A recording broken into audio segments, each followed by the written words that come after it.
TV KPM. Assalamualaikum warahmatullahi wabarakatuh dan salam sejahtera kepada semua calon SPM 2022. Apa khabar semuanya? Seperti biasa anda bersama dengan saya Syafiqah Hanafiah dalam Sukses SPM 2022. Menariknya hari ini kita nak belajar mata pelajaran Tasawur Islam dengan topik yang khusus ibadah menurut Islam. Tapi siapakah guru yang akan bersama kita pada hari ini? Jom kita saksikan dahulu profil guru.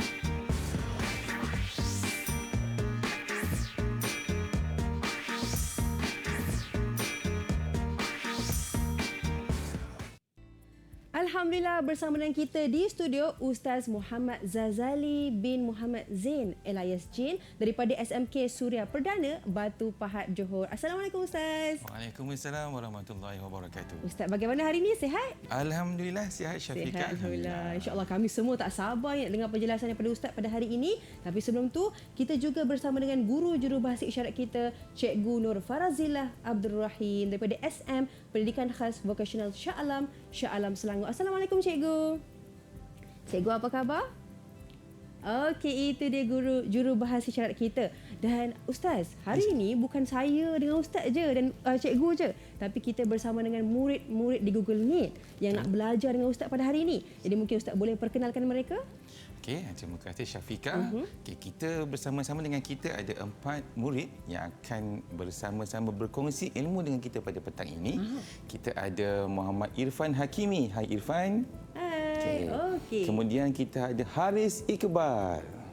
Haris Iqbal, itu dia. Kemudian kita ada Muhammad Syahdani. Okey, hai Syahdani, dan satu-satunya puteri yang ada di sini bersama-sama dengan kita dan Syafiqah. Okey, dan juga guru jurubahasa kita ialah Puteri Liana. Itu dialah murid-murid yang akan bersama dengan kita dalam kelas pada hari ini. Nak dengar apakah tips, apakah teknik yang akan dikongsikan oleh guru kita untuk menjawab tasawur Islam. Ustaz, saya tak sabar ni, murid-murid pun tak sabar saya rasa. Jadi jom kita mulakan kelas kita pada hari ini. Dipersilakan Ustaz. Okey, Assalamualaikum warahmatullahi wabarakatuh kepada semua calon SPM 2022 yang mengambil mata pelajaran tasawur Islam. Jadi hari ini apa yang saya nak kongsikan dengan anda semua ialah bagaimana kita nak menguasai teknik menjawab khusus bagi topik ataupun tajuk ibadah menurut Islam. Tapi sebelum itu, saya nak buat satu situasi. Boleh ke tak boleh? Boleh lah. Boleh. Okey. Jadi Ustaz, kita ada satu situasi di sini. Okey, situasi dia ialah ada seorang ni suka bersedekah. Kemudian lepas sedekah, dia ambil gambar. Kemudian gambar tu dia kongsi dekat rakan maya dia dekat media sosial masing-masing. Okey, persoalan dia, apakah perbuatan ini dibolehkan dalam agama Islam Syafiqah? Okay. Oh, tanya saya dulu Ustaz. Tak adalah. Itu dia. Okay, kita cuba tanya murid-murid dan rakan-rakan kita yang berada dengan kita ni. Okay, siapa nak bantu saya? Siapa nak bantu Ustaz? Ya, Syahdani. Silakan Syahdani. Assalamualaikum warahmatullahi wabarakatuh. Waalaikumsalam. Cikgu. Ya, Saya Dani nak beri pendapat. Okey, silakan. Saya rasa tak boleh sebab dia macam nak bagi tahu sampai kat orang tu kan. Dia macam riak tau. Dia boleh buat itu ini macam saya boleh bagi sedekah gitu. Macam tu lah. Okey, itu pendapat saudara Syahdani. Mungkin ada pendapat lain? Kawan-kawan yang ingin memberikan pendapat? Ada pendapat yang lain? Cikgu, boleh saya beri pendapat juga? Saya Puteri. Silakan Puteri. Silakan Puteri. Saya rasa perkara ini boleh dibuat sebab mungkin dia nak ajar orang buat baik. Jadi ia pun dianggap satu dakwah juga. Bukan dia nak menunjuk tapi nak ajar orang buat benda baik. Okey, terima kasih. Nampak tak Syafiqah? Ada 2 pendapat dan dua-dua pendapat itu betul sebenarnya. Pendapat itu dua-dua betul. Cuma tengok niat kita semasa kita buat ibadah tu sama ada kita nak menunjuk atau tidak. Tapi kalau kita nak buat itu sebagai untuk ajak orang buat benda yang sama, itu dibolehkan. Okey, so hari ini topik kita nak fokus kepada ibadah menurut Islam. Tapi sebelum itu, saya nak kongsikan dengan semua calon apakah topik yang perlu dikuasai dalam tajuk ibadah menurut Islam ini. Okey, yang pertama, calon kena tahu apa dia maksud ibadah. Kemudian kena tahu apa dia bahagian-bahagian ibadah. Kemudian kena tahu amalan yang berkaitan dengan ibadah. Kemudian kelebihan mengamalkan ibadah, implikasi mengabaikan ibadah. Kemudian bagaimana cara untuk tingkatkan kualiti ibadah, berkaitan ibadah dengan diri. Okay, dan juga yang last, cadangan ibadah-ibadah yang boleh diamalkan dalam kehidupan seharian. Jadi semua ini perlu dikuasai oleh murid, oleh calon, sebab nanti calon akan ditanya dalam soalan peperiksaan topik-topik yang sebegini. Jadi bila calon anda faham, insya-Allah anda boleh jawab soalan dengan tenang dan dengan yakin. Okay, itu dia. Pasti, insya-Allah boleh. Insya-Allah. Okey, pertama sekali. Okey, Syafiqah, kita teruskan boleh? Boleh. Boleh. Terima kasih Syafiqah. Okey, pertama sekali kita nak tengok apa dia maksud ibadah. Dalam maksud ni sebenarnya calon, bila kita sebut istilah, kita kena ada kata kunci dia sebenarnya Syafiqah. Okey, apa dia kata-kata kunci yang ada dekat maksud ni? Saya dah bagi kepada 4 kata kunci. Okey, yang pertama kita ada pengabdian diri, kita ada perkataan, perbuatan, pengakuan, kita ada ikhlas dan kita ada berlandaskan syariat. Ini kata-kata kunci dia. Okey, saya minta bantuan Syafiqah kepada kawan-kawan kita ni. Ya. Murid-murid calon SPM yang dapat A+ nanti ni. InsyaAllah. Okey, siapa yang boleh bantu saya untuk bina ayat yang sempurna untuk maksud istilah ibadah ini? Siapa yang boleh bantu Ustaz? Wah. Syadani, silakan. Pengabdian, maksud dia pengabdian diri kepada Allah dengan perkataan, perbuatan, dengan pengakuan serta ikhlas kerana Allah, mengikut syariat Islam.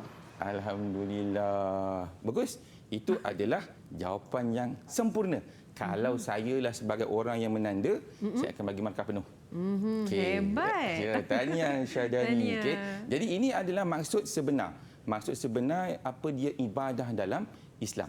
Okay, ia pengabdian diri kepada Allah Subhanahu Wa Taala melalui perkataan, perbuatan dan pengakuan dengan ikhlas kerana Allah yang berlandaskan dengan syariat Islam.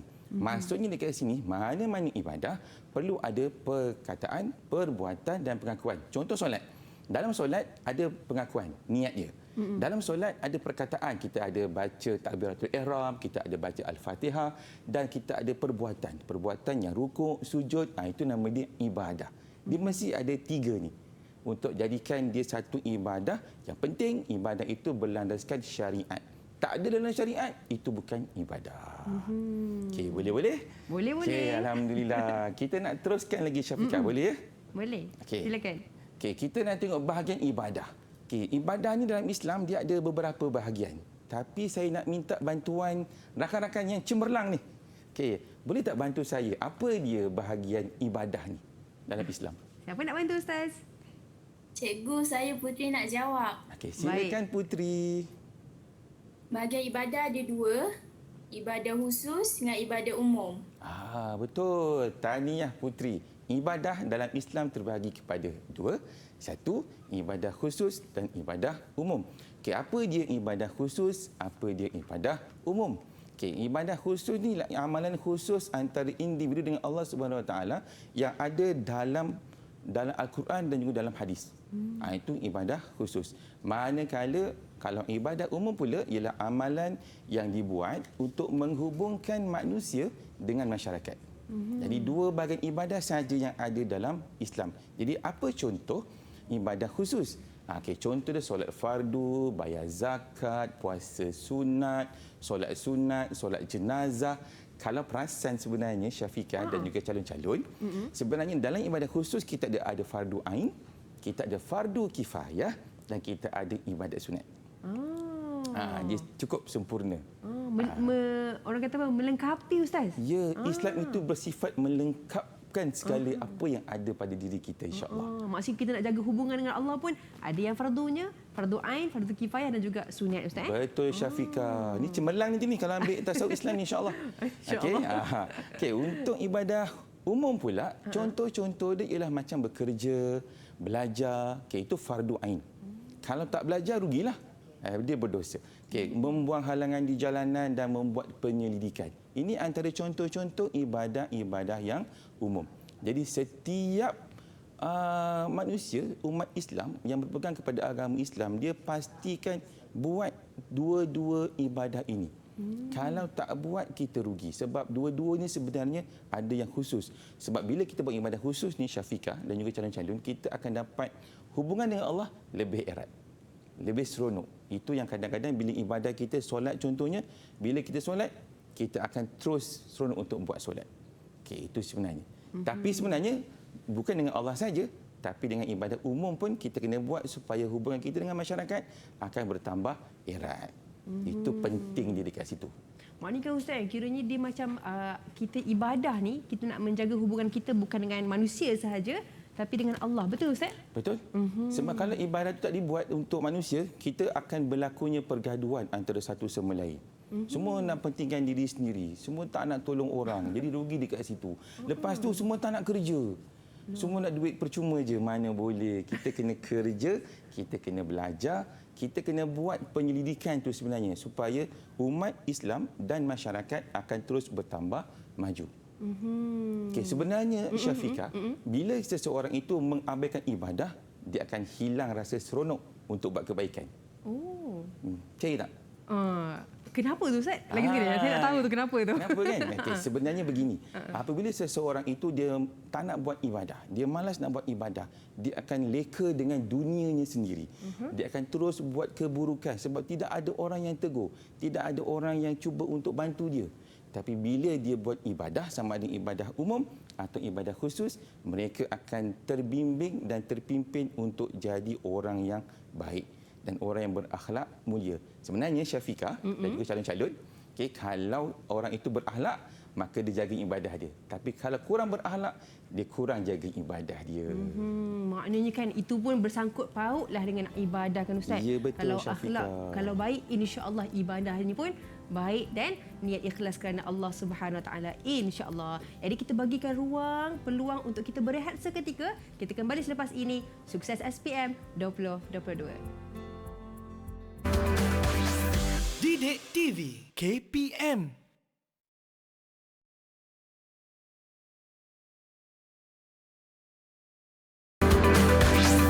Didik TV KPM. Kembali lagi dalam Didik TV KPM dalam slot Sukses SPM 2022 dan hari ini kita belajar mata pelajaran Tasawuf Islam dengan topik khusus kita ibadah menurut Islam. Dan hari ini kita bersama dengan Ustaz kita, Ustaz Muhammad Zazali bin Muhammad Zain.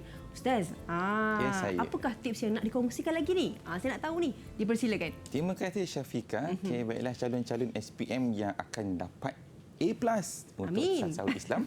Kita akan kongsikan banyak lagi perkara-perkara penting untuk menjadi bekalan kepada anda menghadapi peperiksaan. Jadi untuk itu kita sambung kepada perkara penting yang lain. Kita tengok amalan-amalan yang berkaitan dengan ibadah. Kita ada belajar, kita ada solat, kita ada puasa, kita ada ibadah umum, kita ada penyelidikan dan inovasi. Ini semua amalan-amalan yang dibuat dan dilakukan oleh orang-orang biasa ataupun orang Islam ataupun yang bukan Islam. Tapi isu dia dekat sini ialah, adakah amalan-amalan ini boleh dianggap sebagai satu ibadah? Adakah belajar kita itu satu ibadah? Adakah solat kita satu ibadah? Adakah puasa pun ibadah? Jadi untuk itu, boleh tak saya minta pendapat daripada calon-calon cemerlang kita? Nak tersenyum dah semua. Boleh tak bantu saya macam mana atau bagaimana untuk kita pastikan amalan yang kita buat ini boleh dianggap satu ibadah?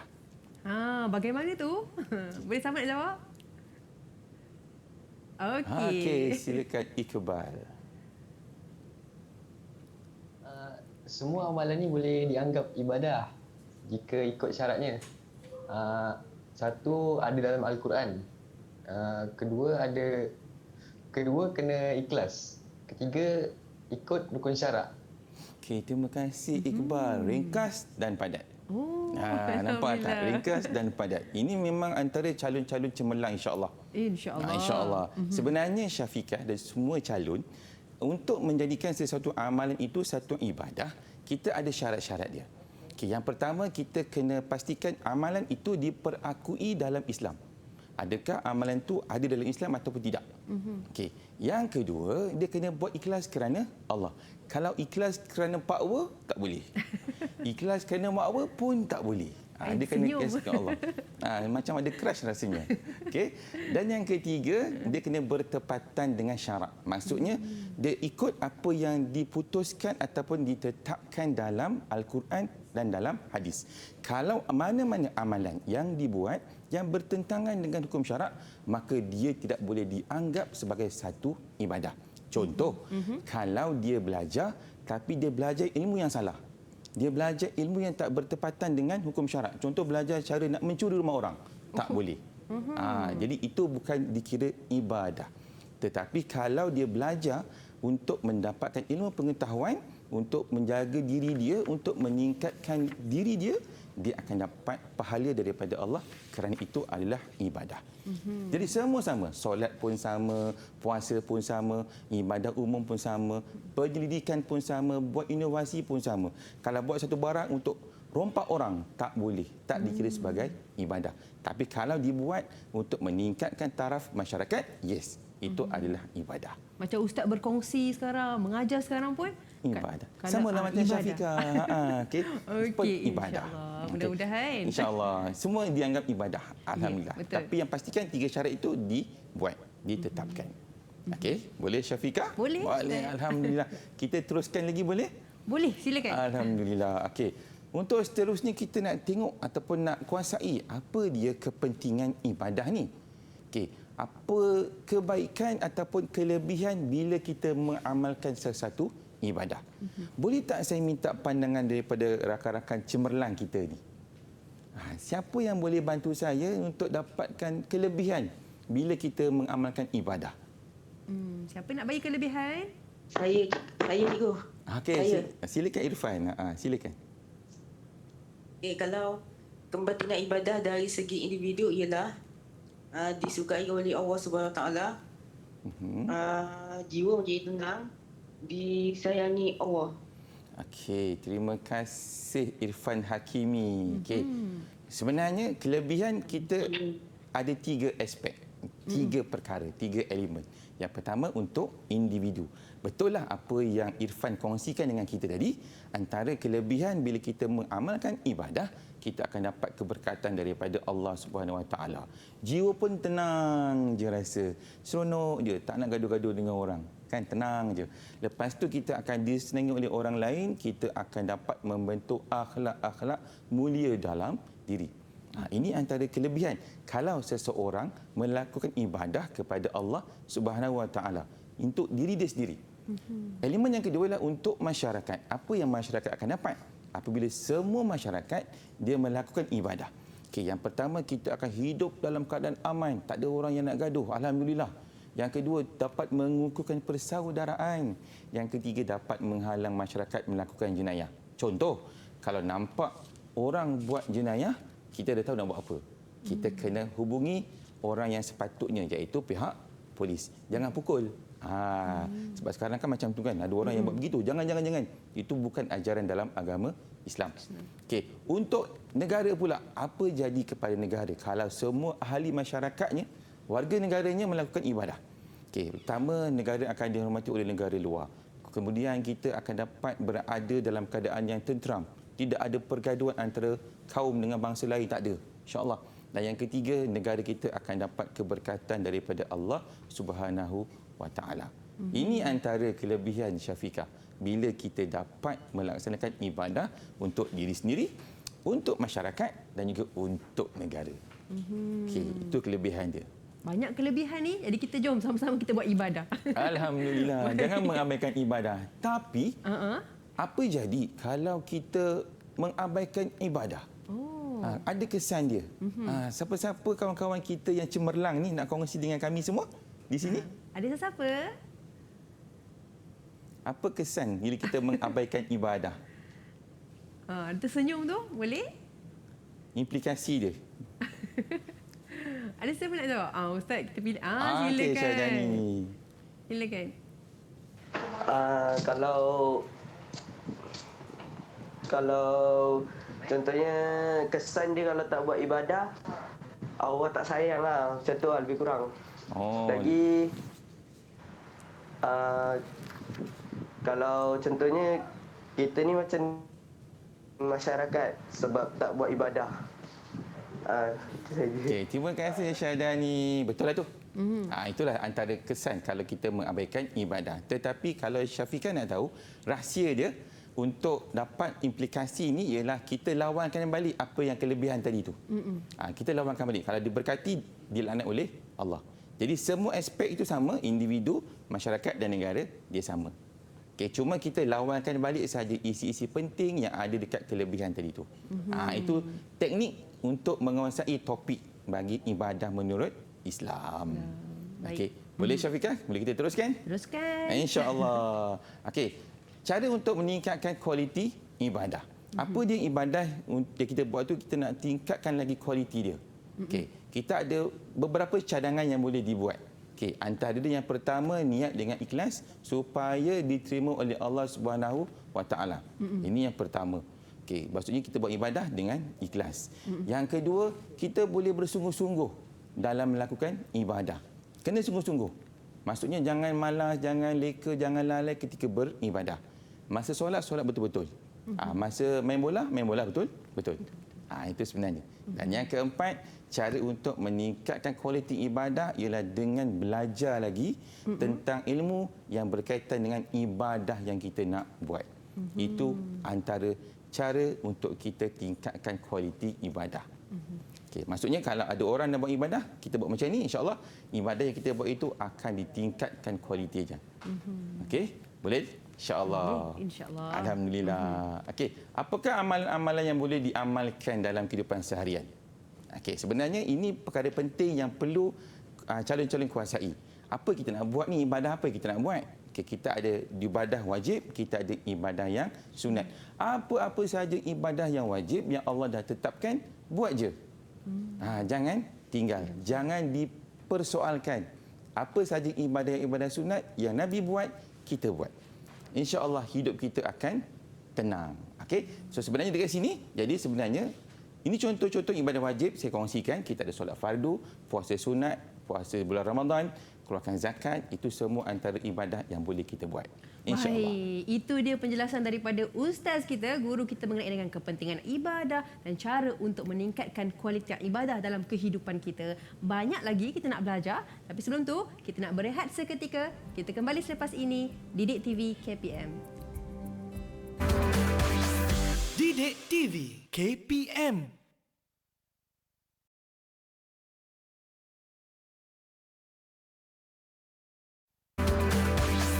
Didik TV KPM.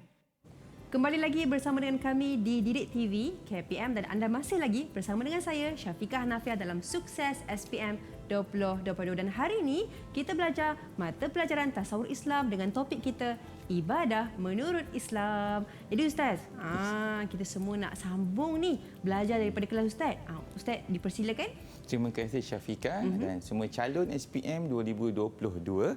Untuk sukses, kita nak tahu bagaimana cara untuk menjawab soalan dengan betul. Sebab kita nak elakkan kesilapan semasa menjawab soalan.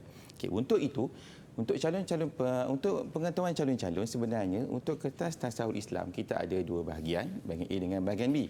Bahagian A ni ialah soalan-soalan yang berbentuk objektif pelbagai bentuk. Bila sebut objektif, maksudnya ialah soalan yang dikemukakan mesti hanya ada satu jawapan sahaja. Jangan bagi lebih. Nak satu je. Itu untuk bahagian A. Jadi kita tengok soalan ini. Soalan pertama. Ibadat ialah pengabdian diri seseorang melalui perkataan, perbuatan dan pengakuan hati yang berlandaskan syariat Allah Subhanahu Wa Taala. Okey, saya buka Syafiqah untuk kawan-kawan kita yang cemerlang ni. Siapa nak cuba soalan satu? Okey, siapa nak cuba soalan yang pertama? Cikgu, saya nak jawab. Okey, silakan. Putri, silakan. Jawapan nombor 1, jawapan dia ikhlas. Okey, alhamdulillah. Adakah betul? Kita tengok. Ya. Okey, jadi ibadah kena dibuat dengan ikhlas. Itu ialah maksud ibadah. Okey. Soalan yang kedua. Soalan kedua. Ibadah apa merupakan ibadah yang dilakukan untuk menghubungkan antara individu dengan masyarakat? Ibadah apa ni? Okey, ingat satu jawapan saja. Jangan bagi lebih. Okey, calon. Kawan-kawan kita siapa nak cuba? Silakan. Siapa nak cuba? Saya nak cuba Ustaz. Silakan Haris. Ibadah umum. Ibadah umum. Adakah betul? Okey, kita tengok. Ya, betul. Apa kata kunci dia sebenarnya? Calon-calon. Sebenarnya ibadah umum ni kata kunci dia ialah antara individu dengan masyarakat. Apabila ada kata kunci individu dengan masyarakat, itu ialah ibadah umum. Kalau dia ada kaitan ibadah individu dengan Allah, itu ibadah khusus. Kata kunci tu semat betul-betul dalam minda masing-masing supaya jangan lupa. Okey, ini ialah soalan yang pertama. Bentuk yang pertama iaitu soalan isi tempat kosong dalam sesuatu pernyataan. Kita ada lagi 4 sebenarnya bentuk soalan item pelbagai bentuk ni. Teruskan bersama dengan kita, jangan lari. Okey. Untuk bentuk soalan yang kedua ialah soalan dia tanya tentang istilah. Okey, maksudnya dekat sini calon perlu mengisi jawapan dalam ruang yang disediakan. Ingat tu calon, dalam ruang yang disediakan. Jangan tulis di luar ruang. Okey, kita tengok soalan nombor 3. Kewajipan individu atas usaha satu amalan yang dituntut secara tegas oleh syarak ke atas setiap mukallaf. Okey, siapa nak cuba kawan-kawan kita ni? Siapa nak cuba tu? Soalan nombor 3. Boleh? Siapa nak cuba? Okey, silakan. Silakan Irfan Hakimi. Jawapan untuk nombor 3 ialah fardu ain. Okey, fardu ain. Okey, betul. Terima kasih Irfan Hakimi. Okey, apa dia kata kunci untuk fardu ain? Ini saya kongsikan dengan semua calon. Kata kunci fardu ain ialah kewajipan individu. Yang kedua ialah ke atas setiap mukallaf. Okey, mukallaf tu apa? Mukallaf tu ialah orang yang dah dibolehkan untuk dipertanggungjawabkan oleh Allah ke atas setiap amalan dia. Maksudnya kalau dia buat, dia dapat dia buat baik, dia dapat pahala, dia buat buruk, dia dapat dosa. Itulah mukallaf.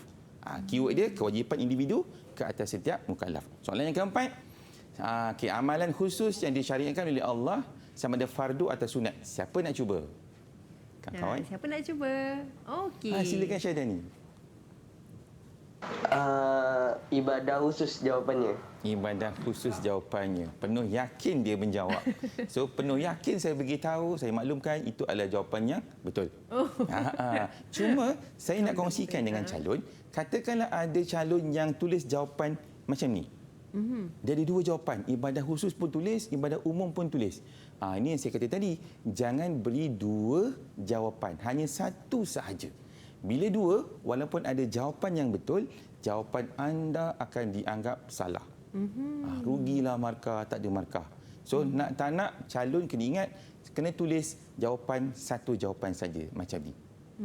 Itu jawapan dia. Baik. Okay, ini ialah bentuk kedua bagi item objektif pelbagai bentuk. Boleh saya teruskan lagi Syafiqah? Boleh, cikgu. Okay, terima kasih. Okey, untuk bentuk yang ketiga ialah soalan yang berbentuk padanan dalam jadual. Okey, kita ada jadual P dengan Q, ada fardu ain dan ada dia punya contoh dia sekali dekat sebelah kanan tu. Soalan dia, P itu ialah apa? Tapi untuk tahu soalan tu apa dia, kita kena tengok dia punya dalam jadual tu. Kita ada bahagian ibadah khusus, kita ada contoh. P apa? Contoh dia menguruskan jenazah. Okey, fardu ain contoh dia zakat fitrah. Q contohnya menunaikan solat sunat duha.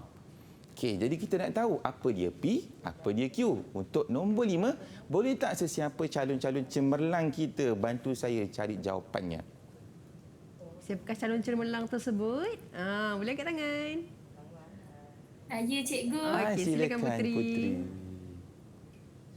P ialah fardu kifayah. Okey, terima kasih Putri. Betul lah tu. Alhamdulillah, tahniah Putri. Jawapan dia memang fardu kifayah. Keyword dia apa? Bila kita nampak menguruskan jenazah. Jenazah itu ialah fardu kifayah. Bila seorang dah buat, orang lain terlepas daripada dipertanggungjawabkan.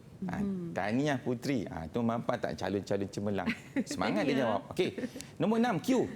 Okey, calon-calon sekalian, siapa yang boleh bantu saya untuk dapatkan nombor 6? Siapa nak bantu? Ada yang... Okey, silakan. Silakan.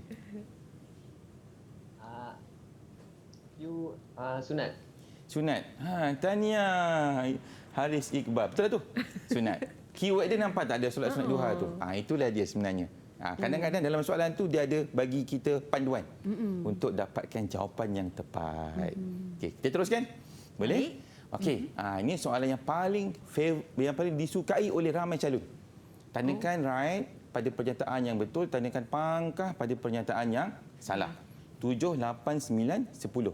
Okey, nombor 7. Kita nak tahu, kalau jawapan tu salah, tandakan pangkah. Kalau jawapan tu betul, tanda right. Right nama dia. Macam itulah. Okey, nombor 7. Salah satu kesan melakukan ibadah ialah dapat mempengaruhi diri melakukan maksiat. Salah ke betul? Siapa nak cuba? Okay, kita pilihlah Ustaz. Saya pilih Iqbal boleh? Sila. Boleh.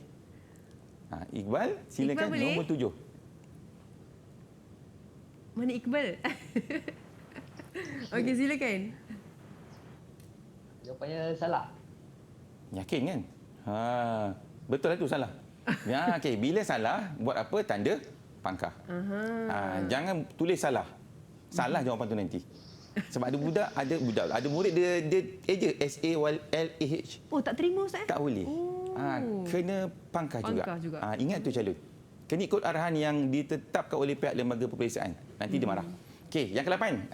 Ibadah perlu dilaksanakan dengan ihsan supaya ia diterima oleh Allah Subhanahu Wa Taala. Salah ke betul? Saya Pilihlah Syafiqah, boleh je. Syahdani boleh? Okey, silakan. Jawapan dia betul. Jawapan dia betul. Betul lah tu betul. Tahniah Syahdani. Keyword dia sebenarnya Syafiqah dekat situ ialah ibadah dilakukan dengan ikhlas kerana Allah supaya diterima oleh Allah. Ihsan tu macam ikhlas lah. Tapi ihsan tu macam lebih tinggi daripada ikhlas. Yang ke-9, amalan yang dilakukan dengan ikhlas dan bertentangan dengan syariat akan dikira sebagai ibadah. Salah ke betul? Okey, saya pilih Ustaz. Silakan Saya Syafiqah. pilih Irfan Hakimi. Jawapannya salah. Salah. Tahniah Irfan. Betul lah tu? Hebat. Okey, yang ke-10, saya minta Syafiqah lah jawab. Okey, soalannya Ustaz. Soalan dia, dulu. ibadah yang dilakukan dengan niat kerana Allah dapat membentuk akhlak mahmudah. Okey, saya tahu jawapan dia. Silakan. Silakan Okey, Syafiqah. pasti membentuk mahmudah. Akhlak mudah pasti jawapannya adalah betul. Kita tengok. Adakah betul? Betul. Tahniah Syafiqah. Alhamdulillah. Sebenarnya Syafiqah ada rahsia. Rahsia dia untuk soalan macam ni ialah kalau ada 4 soalan, 2 betul, 2 salah. Macam tu. Ya. Masih Simpan. murid-murid kena ambil take note ni. Rahsia ni. Tapi dah terpecah pula rahsianya. Minta maaflah. Dipecahkan. Maknanya kalau contoh biasa soalan macam ni Ustaz memang 4 je ke ataupun ada 6 ke? 4 je. 4 je. Maknanya bolehlah kita boleh tahu dah lepas ni nak jawab kalau ada soalan macam ni 2 betul, 2 salah. Jadi itulah teknik ataupun tips yang dikongsikan Ustaz untuk segmen kali ini. Jom kita berehat seketika. Kita kembali selepas ini Didik TV KPM. Didik TV KPM.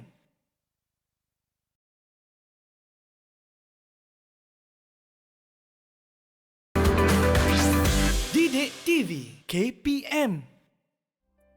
Kembali lagi bersama dengan kami di Didik TV KPM dalam slot Sukses SPM 2022 dan hari ini kita belajar tentang tips teknik untuk menjawab kertas tasawuf Islam dengan topik kita menunaikan ibadah menurut Islam. Jadi Ustaz, untuk kali ini, segmen kali ini apa yang Ustaz nak kongsikan? Dipersilakan. Terima kasih Syafiqah. Okey, untuk segmen kali ini saya nak kongsikan apa dia tip yang boleh dikuasai oleh calon untuk menjawab soalan bahagian B.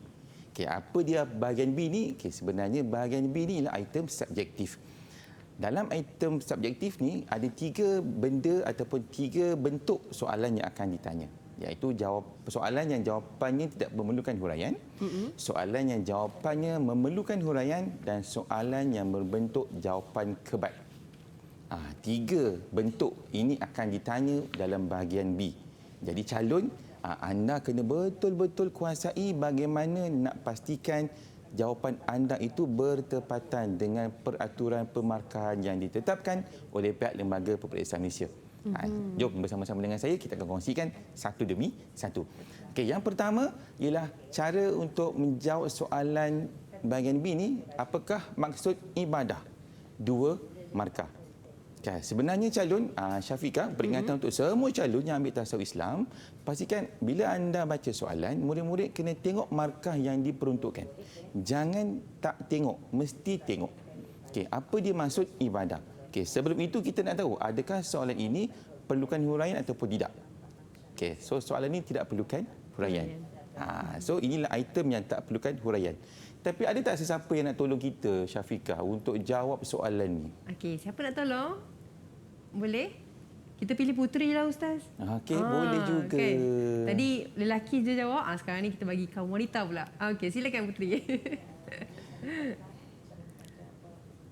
Okey, Puteri, apa Boleh? dia maksud ibadah? Boleh buka mic? Okey. Terkejut dia. Pengabdian diri kepada Allah. Okey. Apa yang ada dekat pengabdian diri tu? Perkataan, Perbuatan, kita nak buat untuk siapa? Puteri. kerana Allah Ta'ala. Ya, okey, itu ialah kata-kata kunci yang kena ada dekat dalam maksud ibadah. Okey, bila kita tengok maksud ibadah ini ialah dia merupakan pengabdian diri kepada Allah.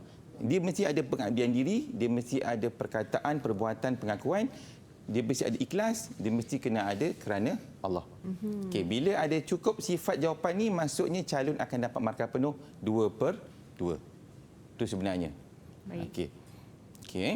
Jadi apabila calon-calon, apabila calon-calon dapat jawab dengan baik, maka calon akan dapat markah maksimum.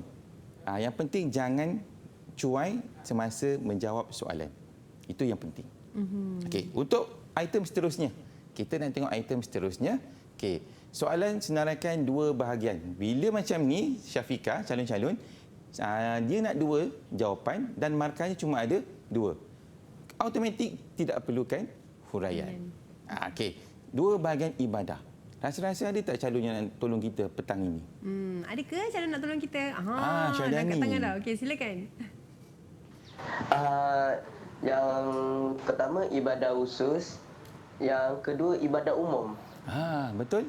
Tahniah Syahdan ni, tepat jawapan tu. Tak perlu hurai-hurai panjang-panjang, jawapannya macam tu je. Okey, ibadah khusus, ibadah umum. Tapi calon diingatkan kalau anda buat soalan macam ni, jawapannya kena buat macam tu. Bentuk point lah kita panggil. Okey, atas dengan bawah. Kalau boleh jangan buat satu ayat panjang. Nanti takut mengelirukan pemeriksa atau penanda. Bila calon buat macam ni, anda akan dapat 2/2. Alhamdulillah, dapat 2 lagi. Nampak tak? Kita kena tahu macam mana bentuk soalan-soalan yang ditanya dalam peperiksaan. Okey, boleh kita teruskan, Syafiqah? Boleh, Okey, Ustaz. alhamdulillah. Untuk seterusnya, okey, terangkan 2 kelebihan ikhlas dalam beribadah. Okey, benda ni kenapa ada anak panah kat bawah tu, itu ialah petunjuk sebenarnya. Petunjuk apa? Okey, sebenarnya ini ialah soalan yang memerlukan huraian bila anda menjawab. Jadi, formula dia ialah ada fakta, tambah kata hubung, tambah huraian, dapat markah penuh. Tapi kata hubung tu saya cadangkan calon guna 3 ni saja. Sebenarnya ada kata-kata hubung yang lain, tapi saya cadangkan 3 ini saja. Cuma saya mencadangkan dan ingatkan kepada calon, jangan guna kata hubung dan. Tak boleh. Nanti pemeriksa akan anggap anda bukan bagi huraian, tapi anda akan bagi jawapan yang lain. So, jangan guna dan. Okey, Jadi, macam mana nak buat? Okey, kita tengok, minta bantuan lah sesiapa yang boleh tolong kita. 2 kelebihan. Puteri angkat tadi, Ustaz. Kan? Silakan, Puteri. 1, kita akan diberkati oleh Allah kerana ikut perintah Allah. 2, disukai orang lain kerana suka tolong orang. Nampak tak? Jawapan puteri dia cukup sifat tau. Cukup formulir dia. Dia ada fakta, dia ada kata hubung, dia ada huraian. Dia guna kata hubung kerana. Sebenarnya calon, bila anda ada kata hubung, dia membantu penanda untuk kenal pasti yang anda buat huraian. Itu sebenarnya teknik dia. Jangan lupa letak kata hubung. Saya kongsikan jawapan dia. Okay. Antara jawapan-jawapan yang boleh digunakan oleh calon, ini antara jawapan dia. Saya dah dah warnakan dah. Minta maaf, dah warnakan dah. Okey, maksudnya kerana itu ialah kata hubungnya. Okey, fakta yang kat depan, yang belakang itu ialah huraiannya. Huraian tu calon tak perlu huraian terlalu hebat sangat. Huraian yang ringkas tapi difahami. Itu sebenarnya. Kalau tengok balik dekat jawapan ni, semua itu cukup 4 markah. InsyaAllah. Sebab dia ada ikut formula kita, iaitu ada fakta, ada kata hubung dan juga ada huraian dia. InsyaAllah dia akan dapat 4 markah. Seronok tak calon? Itulah senang dia jawab Ustaz Saur ni. Dia taklah susah mana. Tapi kadang-kadang kita cuai sebenarnya. Saya yakin dengan Ustaz dah kongsi tips ni, pastilah insya-Allah murid-murid kita dapat jawab dengan baik. InsyaAllah, kan? amin. Mudah-mudahan doa Syafiqah diperkenankan Allah. Amin. Alhamdulillah. Jom Ustaz kita teruskan. Teruskan insya-Allah. Okey. Kita nak tengok soalan yang seterusnya. Okey, ibadah yang dilakukan dengan ikhlas dapat memupuk kepribadian diri yang positif. Adakah anda bersetuju dengan pernyataan di atas? Bincangkan. Soalan ni nampak macam susah kan? Dia memang susah sebab inilah soalan kebat.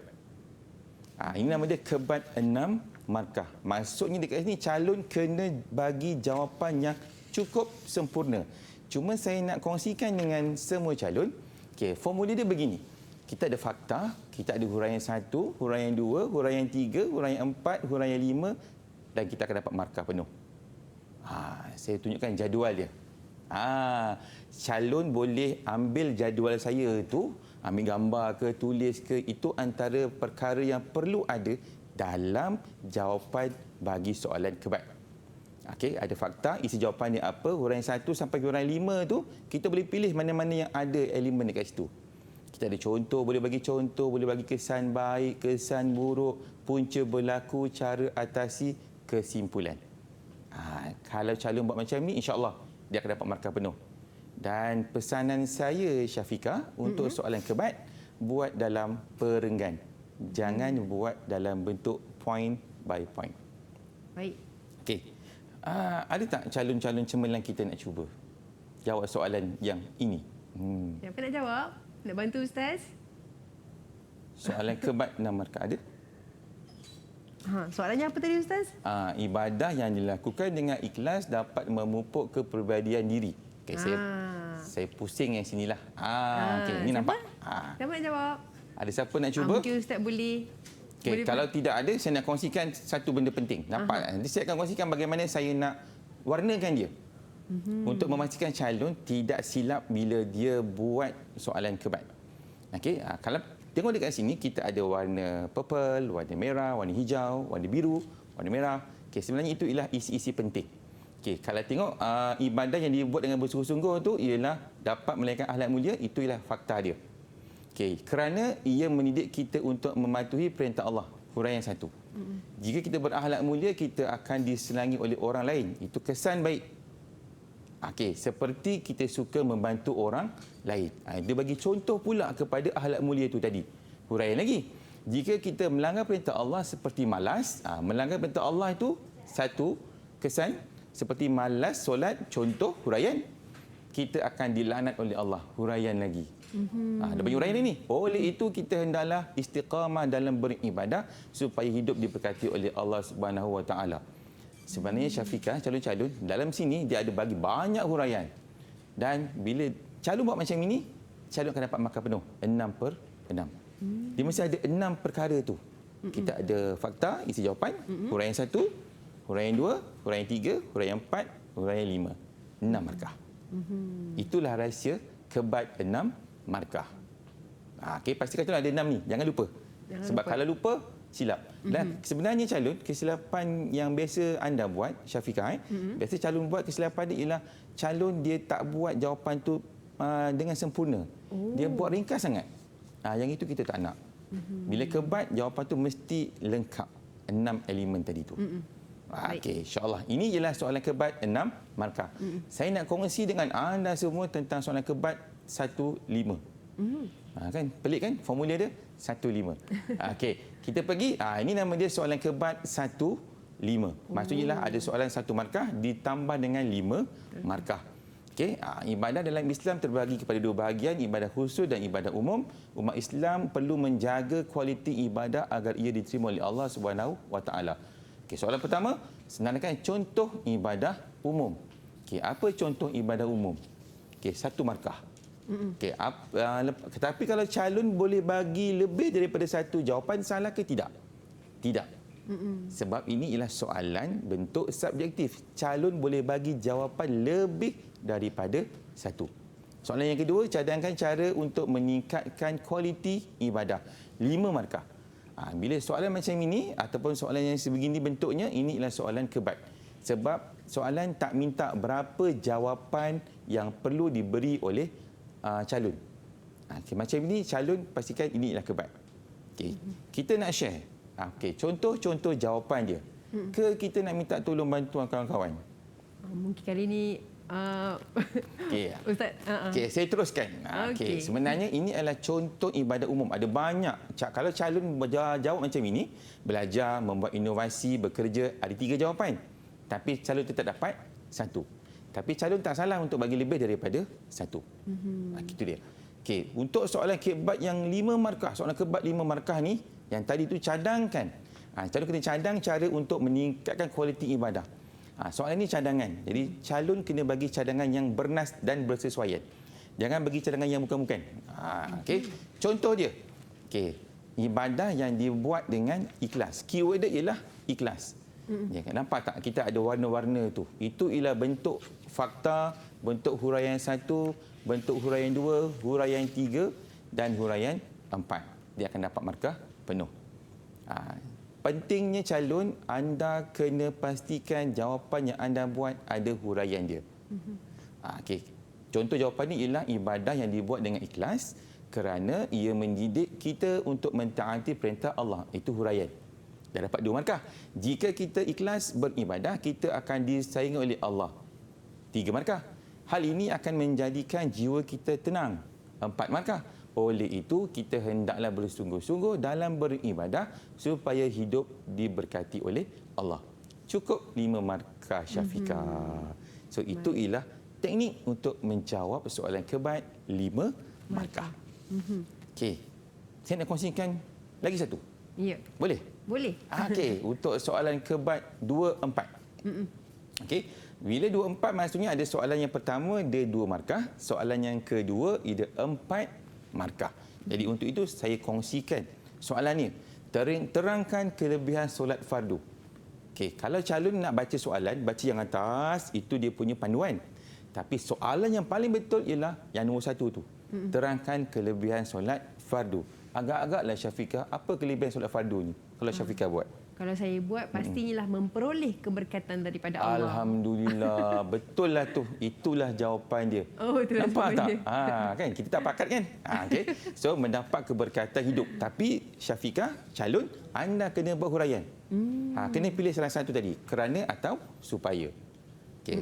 Kerana sentiasa melaksanakan perintah Allah. So, dapat 2 markah. Okay. Yang last, Syafiqah, kita 4 markah. Saya teruskan kongsi jawapan dia. Okey, untuk kenapa masih lagi ada orang Islam yang malas solat fardu? Malas. Tapi kena buat ayat yang sempurna sikit. Iman yang lemah pun boleh. Iman yang lemah. Kenapa tak sembahyang? Sebab iman lemah. Iman lemah. Kenapa lemah? Sebab buat banyak dosa. Apa contoh? Main game. Dan hal ini akan membuatkan kita tak ingat Allah Subhanahu Wa Taala.